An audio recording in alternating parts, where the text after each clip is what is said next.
yang terpandang bahwa baju itu adalah kenyataan daripada nafas tersebut, Bapak Ibu. Maka itu Bapak Ibu, wajib kita yang pertama menyempurnakan ibadah kita itu zahir batin. Jangan sekedar duduk di zahir saja. Jangan kita sekedar orang berdiri, kita berdiri. Orang keluarkan zakat, kita keluarkan zakat. Orang puasa, kita puasa. Orang syahadat, kita syahadat. Orang haji, kita haji juga. Tapi kita terlupa menyelami apa hakikat dari ibadah tersebut. Maka kalau itu kita tinggalkan, maka ibadah kita itu akan kehilangan ruhnya. Kosong. Dalam pandangan mata manusia hebat, tapi dalam pandangan Tuhan nol, tidak berkonten nilai sama sekali, Bapak Ibu. Maka itu pengajian kita ini dari mulai awal tersebut menghabiskan satu kitab ini itu dalam rangka untuk menyempurnakan syahadat, sholat, puasa, zakat, haji tersebut. Ketika dia beriringan, sebenarnya kita sedang menuju menapaki makrifat atau mengenal Allah tersebut. Bapak Ibu, satu contoh misalnya Bapak Ibu, saya ingin mengajak Bapak Ibu berpikir lebih jauh tentang agama ini Bapak Ibu. Misalnya contoh begini, dalam fikih misalnya, air kencing itu kalau dikaji melalui ilmu fikih, kajiannya sudah putus bahwa air kencing itu najis. Dan itu sudah putus kajiannya dalam ilmu fikih bahwa air kencing itu najis. Ketika dia keluar dari alat kita tersebut, maka tidak wajib mandi. Kan begitu tuh Bapak Ibu. Tapi ketika air sperma itu dikaji dalam ilmu fikih pun sudah putus, dia tidak najis.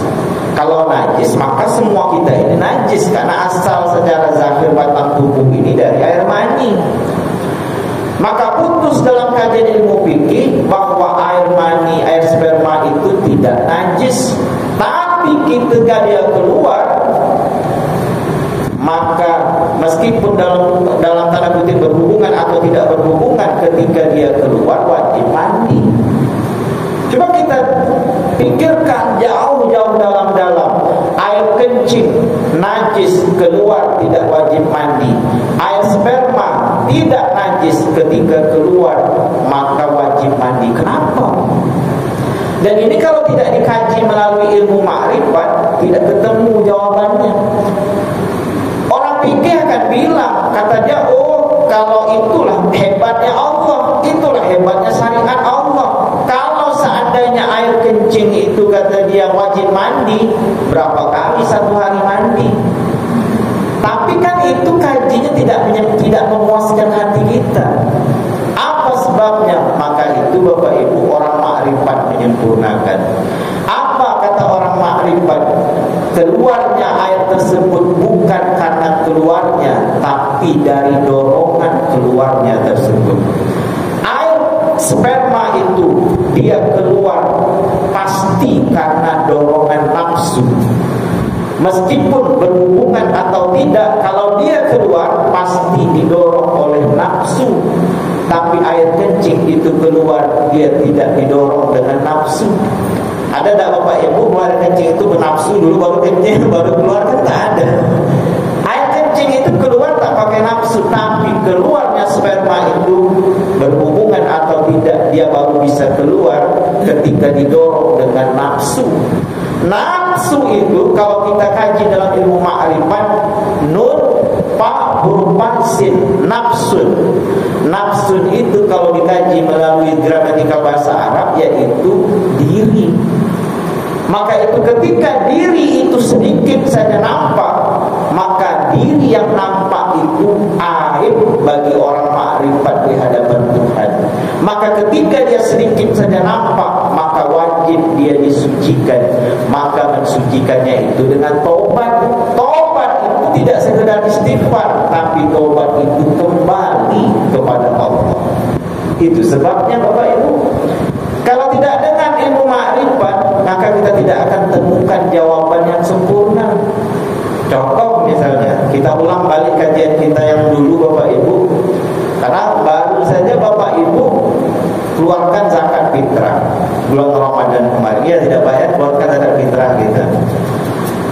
Selama ini kita ngaji, kata para guru kita, zakat fitrah itu untuk mensucikan jiwa kita, mensucikan diri kita.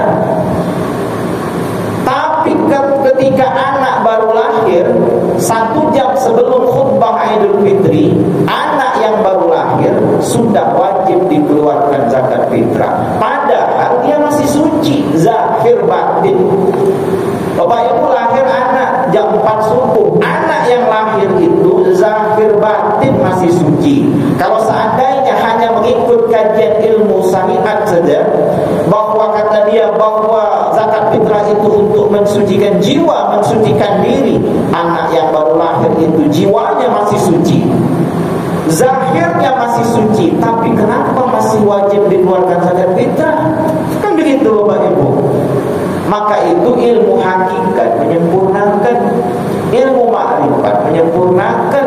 Kalau hanya duduk di zahir saja, mohon maaf Bapak Ibu, zakat kita itu selamanya tidak akan mensucikan jiwa dan ruh kita.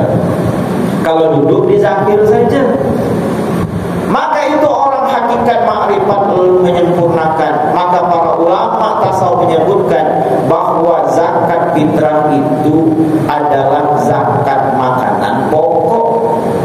Fungsinya apa? Untuk mensucikan makanan yang kita makan. Itulah kenapa anak yang baru lahir 1 jam sebelum khutbah Idul Fitri itu sudah wajib zakat fitrah. Kenapa? 9 bulan 9 hari dia sudah makan di dalam perut maknya. Emaknya makan bakso, dia makan bakso. Emaknya makan apa lagi? Makan sate, anaknya makan sate. Emaknya makan nasi apa nama? Nasi goreng, anaknya makan nasi goreng. Ketika dia makan dalam perut ibunya, maka dia wajib disucikan makanan yang dia makan itu dengan zakat fitrah. Kalau zakat fitrah itu untuk mensucikan makanan yang kita makan, zakat mal itu untuk mensucikan harta yang kita cari, mana zakat untuk mensucikan jiwa dan ruh kita? Maka itu orang makrifat lalu menyempurnakan. Oh, kata orang makrifat, mana harta sebenar-benar harta tersebut?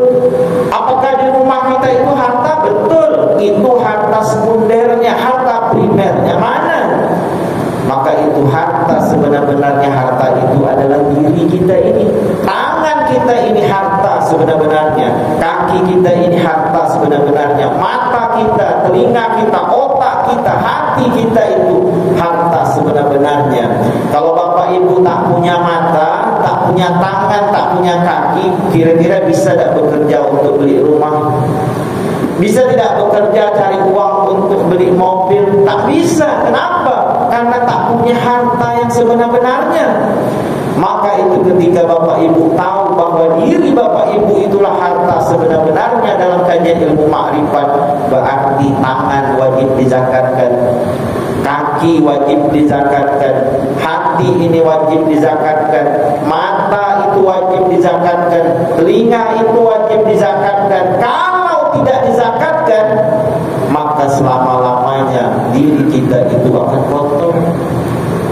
Macam mana cara menzakatkannya? Maka itu kita ngaji melalui kitab ini, ada caranya untuk menzakatkan mata kita tersebut. Ada caranya untuk kita itu menzakatkan tangan, kaki dan sebagainya tersebut. Karena ada caranya. Oh, caranya Pak Sabri, Pak kaki ini pergi saja ke masjid. Belum sempurna Bapak Ibu menzakatkan harta kaki tersebut. Oh, Pak Sabri, tangan saya ini saya bawa untuk nolong orang. Belum sempurna menzakatkan tangan tersebut. Karena ada caranya untuk menyempurnakan zakat tangan, harta kita, diri kita ini. Maka itu kita ngaji, yaitu ilmu hakikat tersebut. Contoh lagi Bapak Ibu, hari ini saya ingin memberikan gambaran saja kepada Bapak Ibu. Baru nanti kita akan terjun ke syahadatnya. Kita sempurnakan syahadat yang setahun lalu kita pelajari, lalu kita sambung dengan kitab yang kedua ini, Bapak Ibu. Contoh Bapak Ibu, sholat misalnya. Sholat itu melaksanakannya dalam masjid, tapi mendirikannya ketika keluar dari masjid tersebut. Itu dia Bapak Ibu dalam kajian ilmu hakikat ma'rifat. Orang sholat melaksanakannya dalam masjid, tapi mendirikannya ketika keluar dari masjid. Apa gunanya kita dalam masjid? Allahu Akbar, Iyyaka na'budu wa iyyaka nasta'in. Ya Allah, aku hanya menyembah-Mu ya Allah, dan meminta pertolongan kepadamu saja ya Allah. Keluar dari masjid masih minta tolong dengan jin. Keluar dari masjid masih datang ke dukun. Untuk apa? Berarti Bapak Ibu laksanakan Jumat, mendirikan sholat? Tidak. Maka itu dalam kajian saya di kitab ini saya sebutkan tidak itu. Kalau itu sebutan para ulama di Timur Tengah. Saya sebutkan mendirikan sholat itu sendiri menghadap Tuhan. Tetap melaksanakan sholat itu sendiri menghadap Tuhan, tapi mendirikan sholat itu ketika bersama dengan orang lain. Maka itu ketika Bapak Ibu baca sendiri menghadap Allah, Bismillahirrahmanirrahim, dengan menyebut nama Allah yang Maha Pemurah lagi Maha Penyayang, tapi ketemu dengan kawan pelitnya 17 setan. Untuk apa kita baca Bismillahirrahmanirrahim? Allah itu Maha Rahman, Maha Rahim. Setiap hari memberikan rezeki kepadaku, aku yakin ya Allah. Tapi ketika bersama dengan orang lain, pelitnya luar biasa. Berarti tak mendirikan sholat, baru melaksanakan. Kita sebut dalam sholat Alhamdulillahirabbil alamin, segala puji bagi Allah Tuhan semesta alam. Tapi ketika bersama dengan bos di kantor, kita puji terus supaya naik pangkat. Apa gunanya kita menyebutkan Alhamdulillahirabbil alamin? Iyyaka na'budu wa iyyaka nasta'in juga sama. Sampai nanti ayat terakhirnya tersebut, tunjukilah kami jalan yang lurus ya Allah. Jalan yang lurus itu yang mana?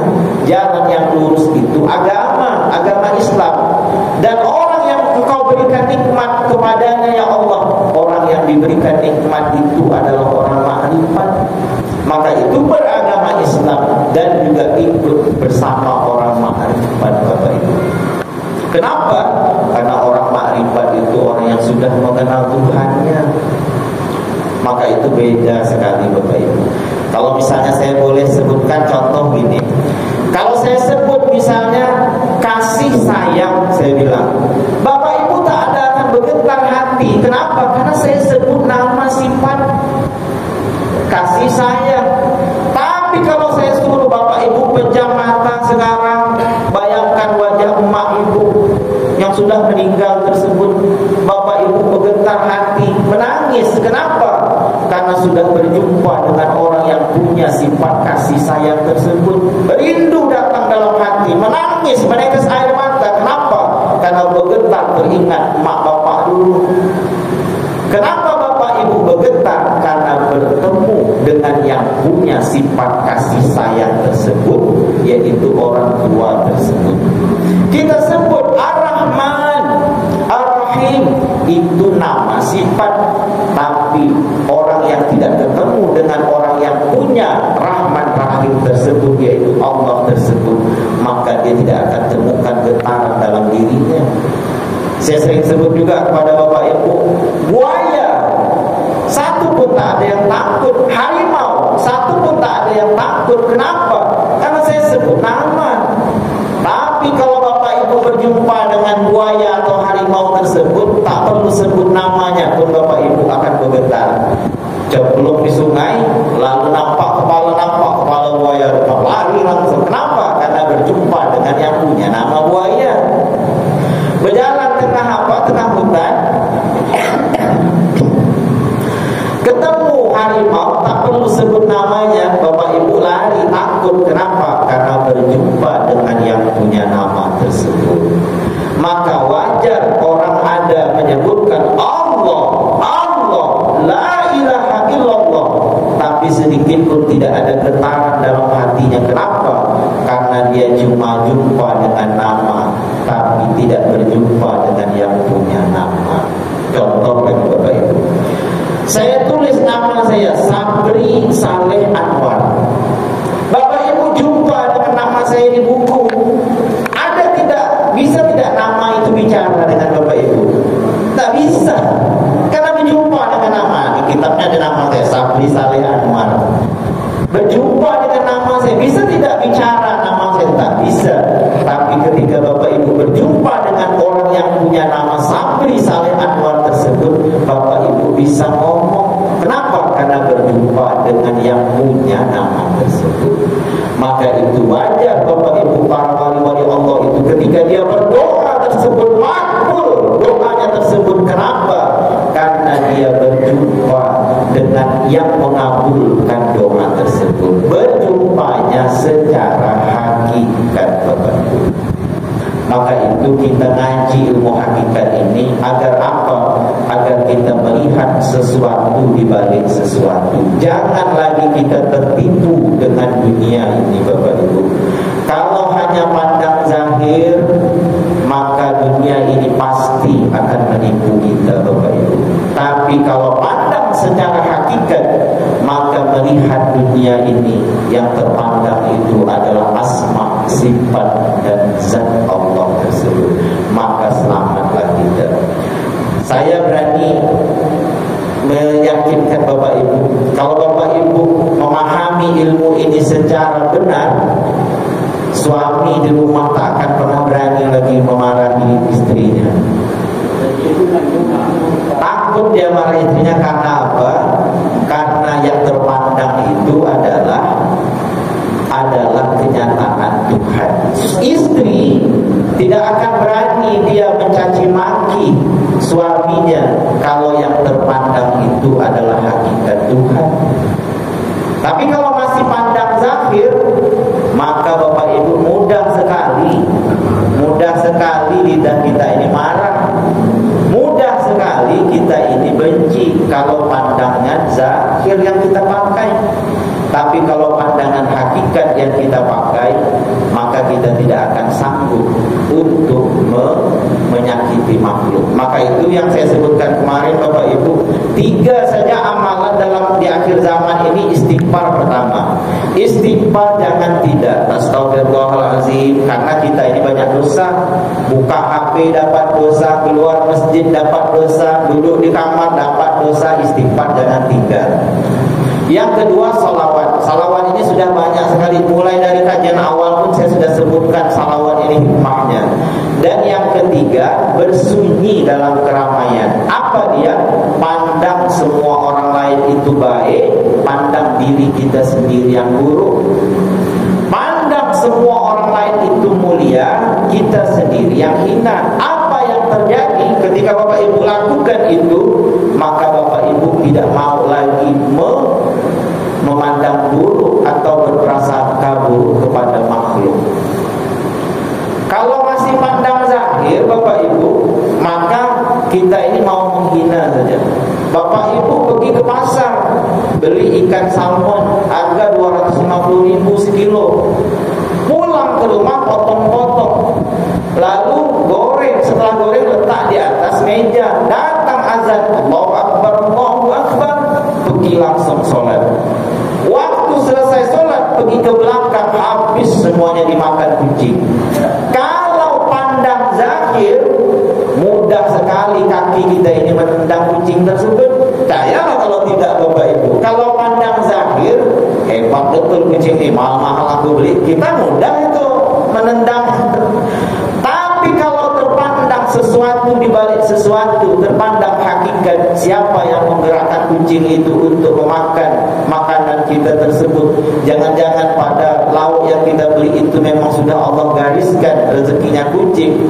Tak sanggup Pak kita mau menendang kucing tersebut. Yang kita urus itu dada kita. Ya Allah, memang ya Allah mahal aku beli ini, tapi mudah-mudahan ya Allah Kau berikan aku rezeki yang lebih lagi supaya dapat yang lebih daripada ini. Kalau seandainya pandang zahir, itu sudah merah kepala kucing itu kita tendang. Tapi kalau pandang hakikat Pak, tak mau Pak.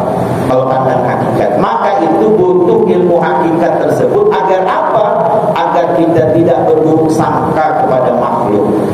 Ingat Bapak Ibu, selama Bapak Ibu masih berburuk sangka kepada makhluk, meskipun yang dipandang itu buruk, percayalah, itu tanda bahwa matinya kita itu matinya buruk, su'ul khatimah.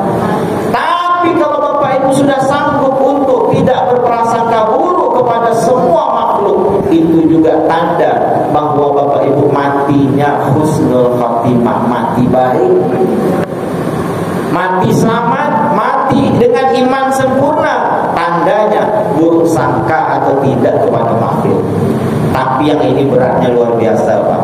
Berat sekali. Saya merasakannya luar biasa, berat luar biasa. Ngaji gini Bapak Ibu, mohon maaf Bapak Ibu, ini karena waktunya sedikit lagi.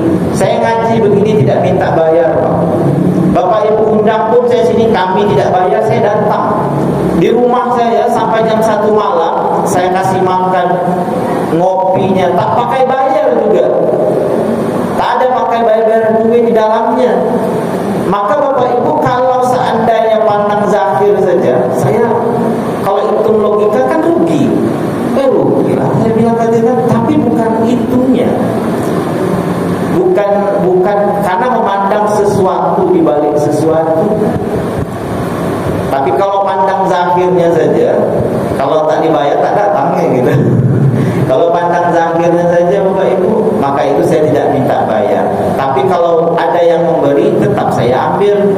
Sebab kata guru saya, kalau diberi orang, meskipun 100 rupiah tak diambil, hebat betul kalau Allah kasih 100 rupiah kau tak ambil katanya. Berarti sombong. Apalagi kasih 10 juta, tambah saya ambil guru.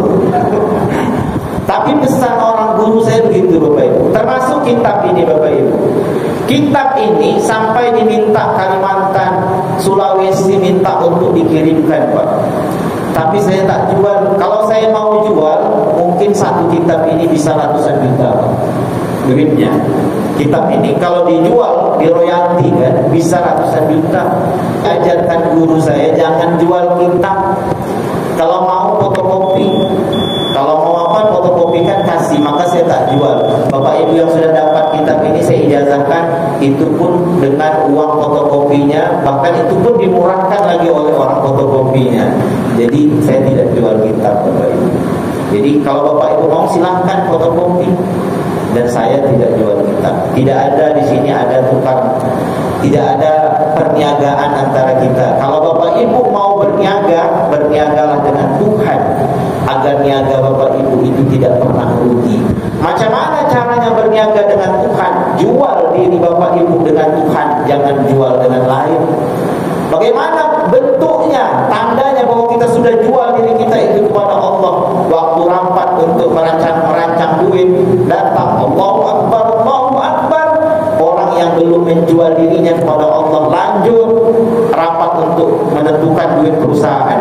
Tapi orang sudah jual dirinya kepada Allah, dia tidak jual kepada lain. Ketika datang Allahu Akbar, Allahu Akbar, seluruhnya dia tinggalkan. Kenapa? Karena dia sedang berniaga kepada Tuhan. Dan berniaga kepada Tuhan itu lebih menguntungkan dari sekedar berniaga kepada manusia. Bapak Ibu, terima kasih banyak karena waktu kita sudah habis Bapak Ibu. Sebenarnya kalau waktunya panjang, saya mau kitab 2 ini setengah jam. Tapi karena waktu kita singkat, ya mungkin pertemuan akan datang kita 20 menit lah. 20 menit kitab yang putih, 20 menit kitab yang hitam, dan mudah-mudahan kita diberikan paham oleh Allah Subhanahu wa ta'ala. Baik Bapak Ibu, terima kasih banyak, mohon dihalalkan. Assalamualaikum warahmatullahi wabarakatuh.